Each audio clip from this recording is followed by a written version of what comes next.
Hey guys, welcome to JDUB-Woodworks. So in this video, I'm going to answer a very common question that I get from a lot of subscribers and viewers, and that is, how do you start when you're working on one of these pieces? How do you take a piece of mangled driftwood and create it into something that's absolutely beautiful, a piece of art or even a functional piece? So I've got three very unique pieces today. I'm going to walk you through kind of my vision, but keep in mind that it's the wood that's going to tell me what I can do. This is not hard wood. This is a lot of brittle wood. There's a lot of rot. And so through this video, we'll experience that together. But I assure you that we're going to create some amazing stuff today. All right, so stick around.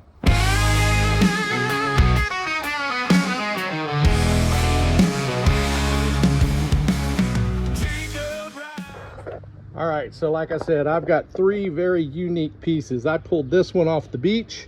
I pulled this one out of the lake. And then this piece back here, right here, is just an old piece of mesquite that had a mesquite tree that was rotting and dying. But this piece might be salvageable. So you can start by looking at just the initial design of the wood. You need to pay attention to any cracks right here. You need to think about how soft the wood is, and you need to look at it from a lot of different angles. So if I take this piece here, it's got a really nice knot coming off the sides. I try not to look at, oh, it looks like a bird, it looks like an eagle. It's hard not to, but I try not to do that because the wood's going to actually tell me what it can do. When I start carving, whether it be a chainsaw or whether it be the turbo plane from Arbortech or any type of grinder, once I start hitting these pockets of soft wood, the wood pops, it explodes, and then so much for your vision, right? So you can tell up here, this is just rot. So you've got to pay attention to all that, because you don't want to start the project thinking, okay, this is what I'm going to make, because you just are going to get frustrated in the process.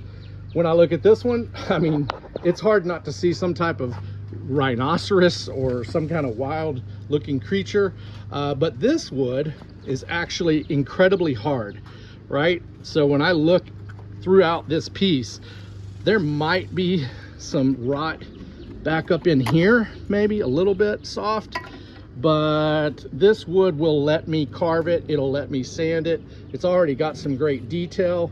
But just underneath all this gray is the wood's natural color, and it's absolutely gorgeous. This is obviously a very abstract piece. Both of these are, and so the discovery takes time. So once you start the project, you're going to have a pretty good idea, which I'll show you here in a minute how I start. But as you carve, that's whenever you're going to start noticing those pockets of deadwood, pockets of hardwood, cracks, holes, and so you just have to learn how to incorporate those into your piece or just reevaluate. When we look at this piece of mesquite, very, very soft on the inside here. I can pull a lot of it off, but I think just about right here, it's nice and hard. The back side of this, it feels pretty good. So the approach that I would use on this might be different than this one, and it's going to be different from this one. So why don't we go ahead and get started? We'll start on this piece. I don't know if I'm going to work through all three pieces in this video, but over the next several videos, you'll see where I take all three of these pieces using different tools, different techniques to create a workable piece of art. Okay, yeah, so when I look at this one, and granted, it's probably about 45 pounds, maybe 50. This is jutting out from the side. This one's a little bit more cylinder. This one is, I could probably carve something kind of flat. You see that? I could use a chainsaw and just kind of carve back in here, or I could use the turbo plane and just really carve down and knock all these knots off. This little stump here in the middle, I will probably end up rounding that out, keeping this round, and then just go from there. So let's go ahead and get started on this one. I'm going to use the chainsaw and see if I can carve a relatively flat piece right here, and possibly carve this out and this down. Why? I don't know.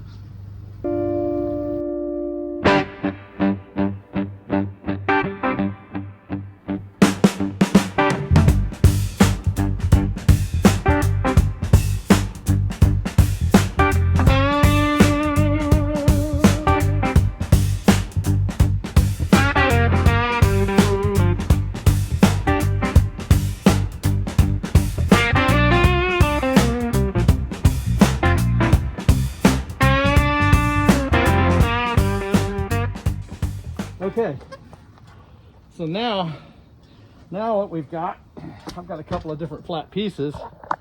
Again, I cut a little deep right here. There's this crack right here. All of this gets trimmed up nice and smooth. I've still got rot in here. I saw a couple of damn spiders running out of there. I don't like spiders. So now at this point, there's really nothing left for me to do as far as the chainsaw is concerned. But this has got a it's definitely got a different appearance. Was it beautiful before? Of course it was. What is it? You're gonna stick it out. I mean, I guess I could have power washed it and put some clear coat on it, but again, it's art in its own way. It's God's art. But for this to be a piece that's marketable or enjoyable, putting it on a wall or putting it on a stand, I've got to do some work to it. So if you can see this, let me pull you out. So looking at it this way, you can see that there's going to be some really pretty grain in here. I've kind of got this little curve working. I like that. So the whole thing won't be flat, but these areas certainly. I can curve up all this. This is all going to get trimmed up. I could probably just use the grinder on that. Again, these holes, while they add character, they're typically really brittle in between all there. See, look, there's a spider right there. Now that's a little one. I don't know. Anyway, I don't want to be distracted. Oh, and then there's this thing. Yeah, some kind of weird pincher bug. See him? All right. Yeah, same here. I'm going to grind up all that, clean this up. This is actually dirt that's left over from whatever bug or whatever virus may have killed this tree. But you see, all that's got to come out. If I cleaned it up, you're going to see these wormholes in here, and so you got to deal with that as well. So I'm going to pull out the grinder, pull out the turbo plane, and start cleaning some of these curves up, both sides. We'll catch that on time lapse. Here we go. All right, if you've never used a grinder, these are dangerous tools. If you're not comfortable with it, don't do it. You know, you need to practice. These things can bounce, they can jump. There's issues with the trigger sometimes. They can take your finger off, they can grind right through your hand. So make sure you've got some good gloves, safety goggles or a face shield, mask, eyes, ears, hands, fingers, toes, all that good stuff. All right, let's start.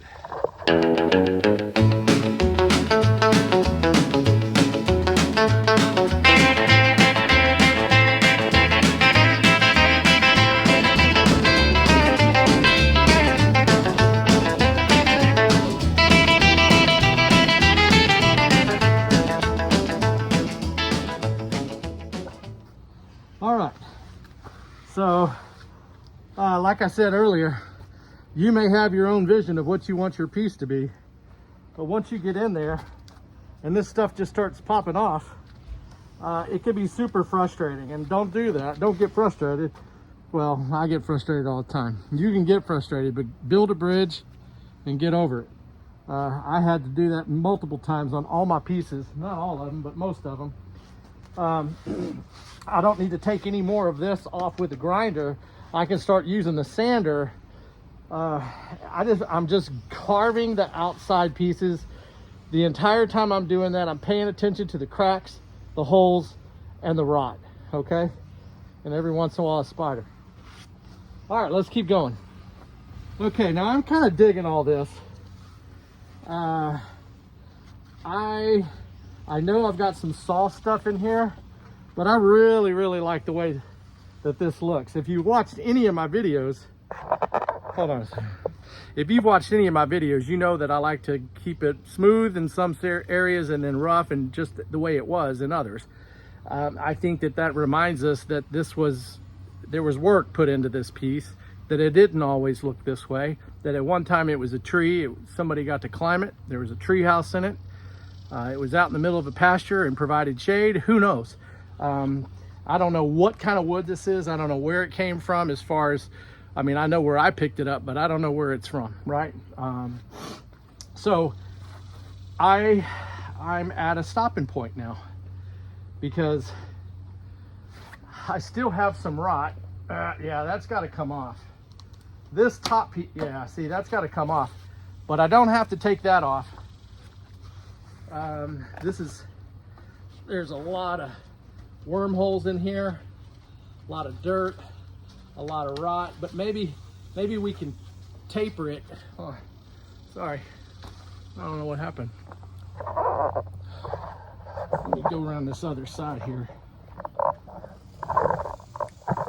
Yeah, there we go. So maybe we can taper this rot, take the rot off, get all this residue left over from bugs and beetles, maybe smooth that into right here and just taper it off where this is pretty solid down here, and we could leave that just the way it is.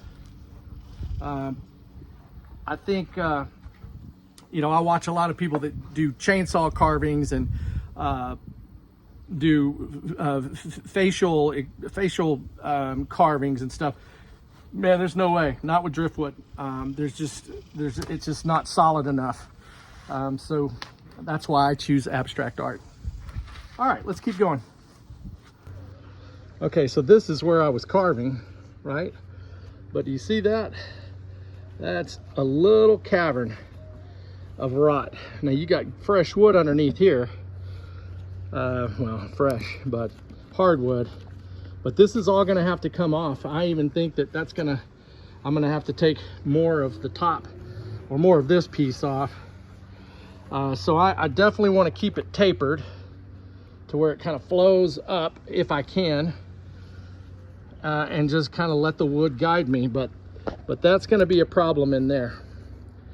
See how this is nice and fresh, and then it looks like there's a crack, damage to the tree, and that makes it susceptible to fungus, makes it susceptible to bugs and critters.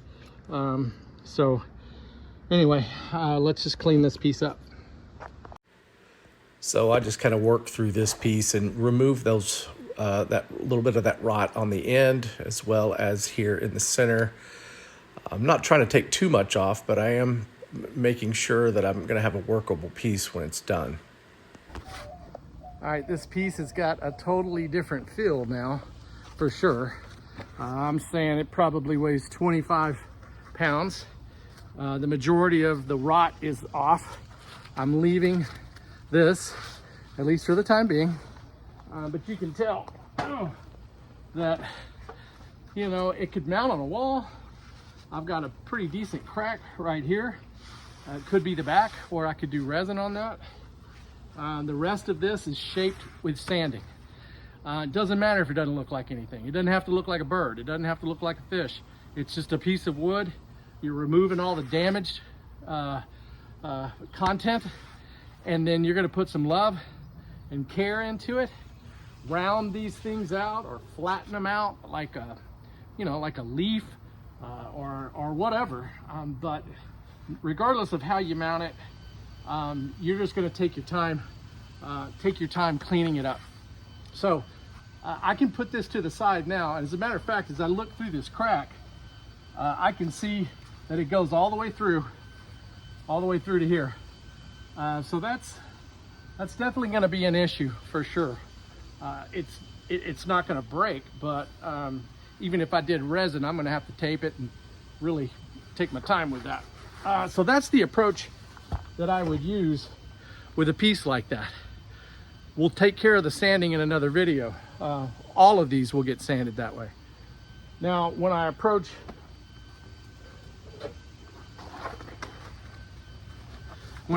a piece like this with its so much rot in here, I could probably snap this completely off just like that, right? I have no idea if any of this is salvageable. The only way to find out is to put the grinder on it. So that's what we're gonna do.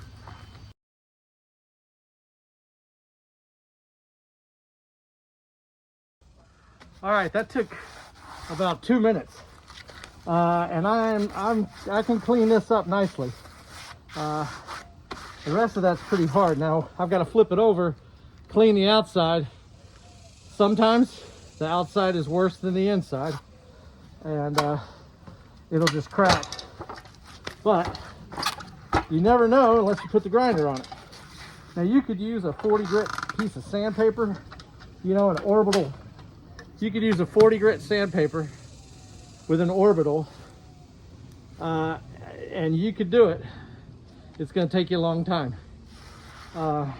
but I've done that before as well, before I started getting comfortable with the grinder.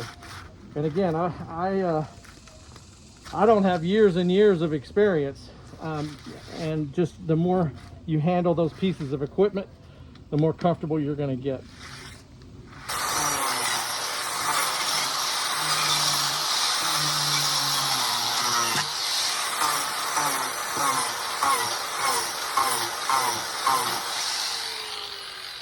See that?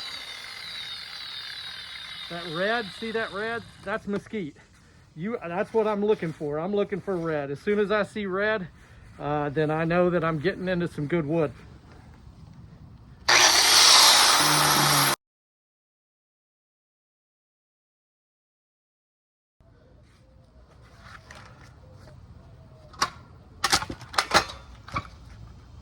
Well, there you go. Split. So that's a perfect example.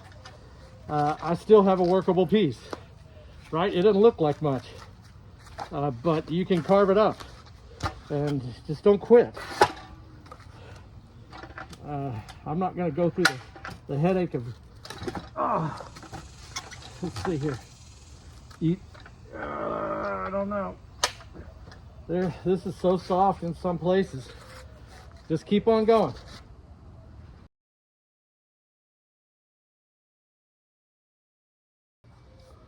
So this has still got a couple of soft spots. You can see right here.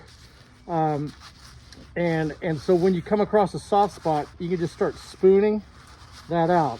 Like make it a little bit wider, and then it'll eventually, hopefully, you'll knock that stuff off. I also want to show you the way that the grain, I don't know if you can see that. You see the way the grain runs on the wood? Well, when I'm running, let me push this down.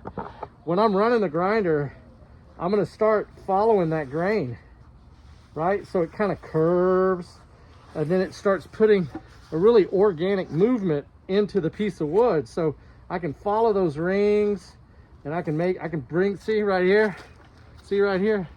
I can start bringing this in, curving that in, bringing it out over here. Same thing on this side. I've got some nice curvature right here. Who knows what I'm going to do with the top, but we're going to continue to work on this piece, and I'll show you how the shaping is really, really fun. You know, for me anyway, I think it's fun. Okay. Except it's hot as hell. Hard to breathe in this stupid mask. All right. Okay. There we go. So now that I've removed most of the dead wood or the rot wood, now it's really just kind of just making those final grinding adjustments before I go into the sanding process. But it's coming along nicely. Okay. So you might be getting the idea now, right? So I'm using some of that softer wood to my advantage. So it's helping me create these curves. And then I'm manipulating this piece just to where it has this nice little, I mean, it almost looks like the flicker of a flame, right? So like a mesquite flame. Hey, a mesquite flame. I told you, eventually the vision will come to you, but it takes some time. This is getting to a really good spot. I'm not going to continue to grind on it right now because I want to get to that other piece. But you can tell that this is going to look absolutely phenomenal. Once that gets sanded, once we put some resin in there, and then put some tung oil or some furniture butter on it, this thing's going to be absolutely gorgeous. All right, let's go to the next piece. I think I got about 20 minutes left in me, but we can at least get that one started, okay? Okay, this I think is a cedar root, which I'm super excited about because cedar roots are a lot of fun to work with. This is in Central Texas, so this did get pulled off the side of the riverbank or off the lake. I'm going to use the same technique with this, but you've got a lot of real small caverns in here. So I'm going to use the larger grinder on this piece, but when I get into the small stuff, I'm going to have to use the mini turbo plane from Arbortech. That's why I bought it, is to get into these smaller areas. Now granted, I can sand a lot of that down, but I like some of these things jutting out of there. This could make an incredible mounted sculpture for an entryway table or at an office, on a conference table, who knows. So let's go ahead and start grinding. I'm just going to grind right here, and then I'm going to show you with the Arbortech mini grinder how that works. So same technique here, and you're really just shaving a haircut, taking a very small amount off the top, barely applying any pressure and letting the machine do its work. Okay, for those of you that are pretty intimidated using a grinder like I was, let me introduce you to this guy. This is the Arbortech mini turbo plane. It's got these carbide bits right here. This thing is lightweight. It doesn't provide that kickback like a regular grinder is. It's much quieter, very easy to use this, but these blades are super sharp. It's more about finesse and taking your time, but I'll show you how it cleans up in that same piece. So I'm gonna get you a little closer here. You see that? Okay.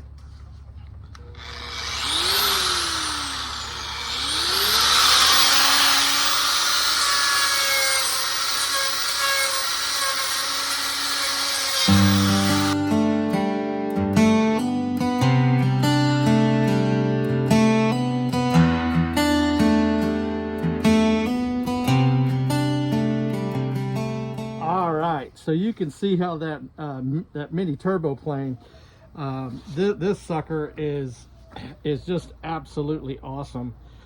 This mini carver is just a really versatile tool. It's super lightweight, and again, if you're intimidated by that larger grinder, you'll love this thing. You'll absolutely love it. So you get the general idea. This principle's the same. I've got to remove dead wood. I've got to remove rot wood. I've got to be able to get in here to sand. So all of those things I'm taking into consideration as I'm carving.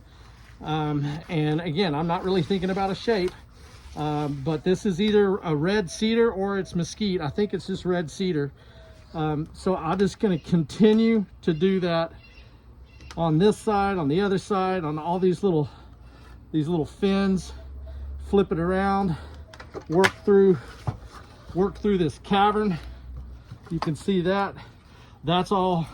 More than likely I will smooth that out as well. Maybe not all of it. I've got some ideas on how I can make that look really cool. But anyway, you get the general idea on the carving piece. So now it's really about finishing this one up. And then on the next video, what we'll do is I'll take you through the sanding and shaping process. All right. Now, you know, in my videos, I always say, let's go make a mess. This is why. That's for about 2.5 hours of just ripping through some old wood. Nice Modelo to wash it down, man. Gotta love woodworking.